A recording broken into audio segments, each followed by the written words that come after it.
The Electric State is a 2025 Netflix science fiction action adventure film produced and directed by Anthony and Joe Russo.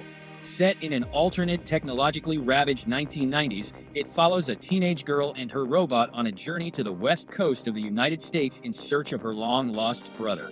The movie stars Millie Bobby Brown and Chris Pratt, alongside Ke Kwan, Giancarlo Esposito, Stanley Tucci, the voices of Anthony Mackie, Brian Cox, Woody Harrelson, and others. Throughout the entire viewing experience, it's difficult to shake off a persistent thought: the Electric State arrived way too late. If someone like Steven Spielberg had directed and released this movie 30 years ago, it might have become a genuine hit, evolving into a cult classic that people would fondly remember. Unfortunately, all the ideas the film tries to exploit, along with the metaphors and allusions it carries, are hopelessly outdated. They've been shown and told countless times across numerous works of art spanning different eras. Even if you overlook this and try to detach yourself from the question of relevance and freshness, you're still left with a bland aftertaste. The movie is painfully formulaic and dull. It has nothing to surprise you with. The only thing this shares with the original graphic novel created by Swedish artist Simon Stålenhag is the concept behind certain fragments. The overall vibe of the book is entirely different. It's much darker and more somber, leaning toward a depressive tone, unlike the cartoonish chaos served up by Netflix. However, its screen adaptation offers a 21st century audience so little, both in terms of entertainment and meaningful dialogue, that it feels almost embarrassing considering its massive marketing campaign and mind-blowing $320 million budget.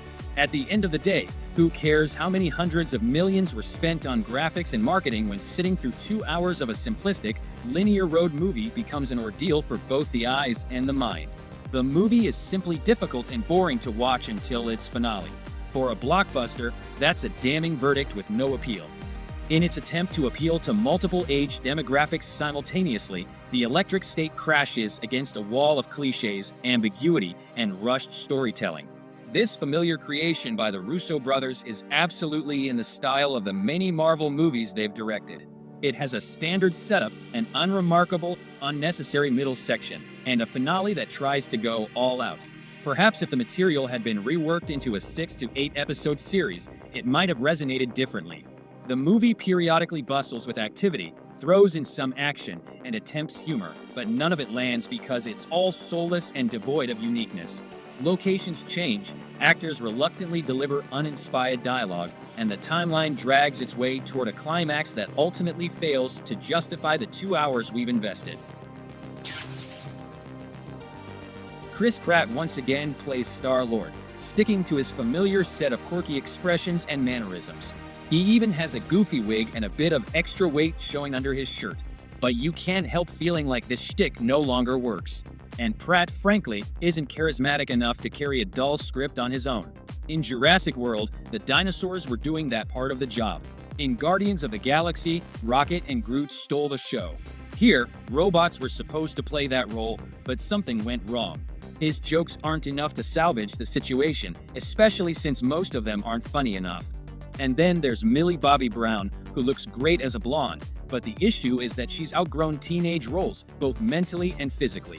She's ready for more substantial characters. For instance, it's much more enjoyable to watch her performance in Netflix's Damsel, where she carried her role with grace and adult attraction. The duo of these two actors, while colorful in concept, ends up feeling weak in practice.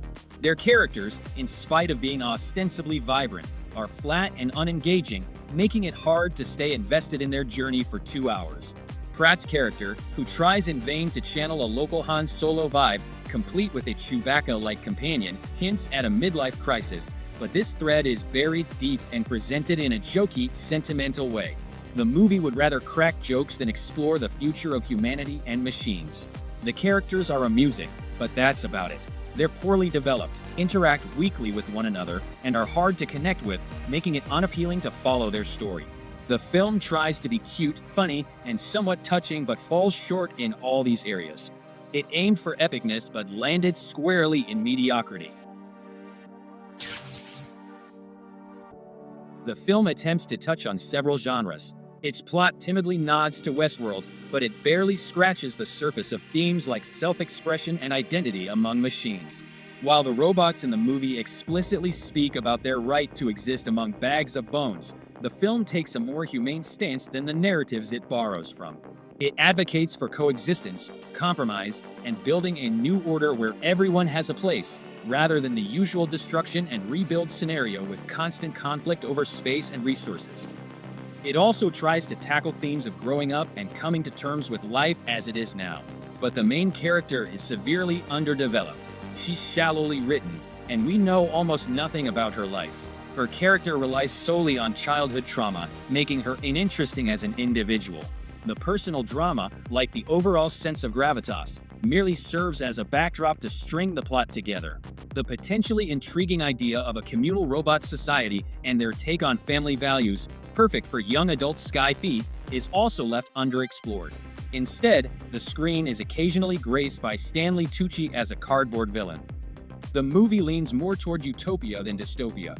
While the gradual erosion of real human connection and the transformation of people into soulless robots is a slow-motion disaster, the film doesn't delve into this in any meaningful way. It's all spectacle and little substance, a sad diagnosis for a production aiming for grandeur while neglecting the core of its story. It's clear that the expensive brainchild of Anthony and Joe Russo is positioned first and foremost as a blockbuster. But good entertainment should, well, entertain. If you get immersed, connect with the characters, and live through the adventure with them, then the filmmakers have done their job, and you finish with your dose of emotional and visual thrills. While the film does deliver on visuals, with its sleek, expensive aesthetic, it lacks soul and, more critically, imagination. And therein lies its biggest failure. The graphics and special effects are top-notch, but without captivating action or creative design, they fall flat. The Russo brothers didn't come up with anything new. The post-apocalyptic backdrops feel recycled from other big-budget films. The Electric State is frankly a weak film. It's flashy and expensive, but ultimately clumsy and helpless, like a shiny robot into which a fortune was poured but whose programming was forgotten. The Russo brothers seem unaware that, even in the last decade, there's been plenty of content exploring human-machine interaction. And let's not even talk about the glut of teen blockbusters and sci-fi. It's as if they've never seen films by Spielberg, Lucas, or Cameron and don't know what makes a great blockbuster or how crucial storytelling is. There's such a thing as the magic of cinema, and the Russos failed to create it, despite all the resources at their disposal. If it's about nostalgia, we got plenty of that in Stranger Things with the very same Millie Bobby Brown.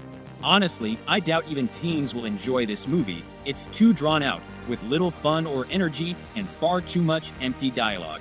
Adults will find it even less appealing since it fails to deliver a solid family road adventure, engaging contemporary sci-fi, or a compelling neo-western.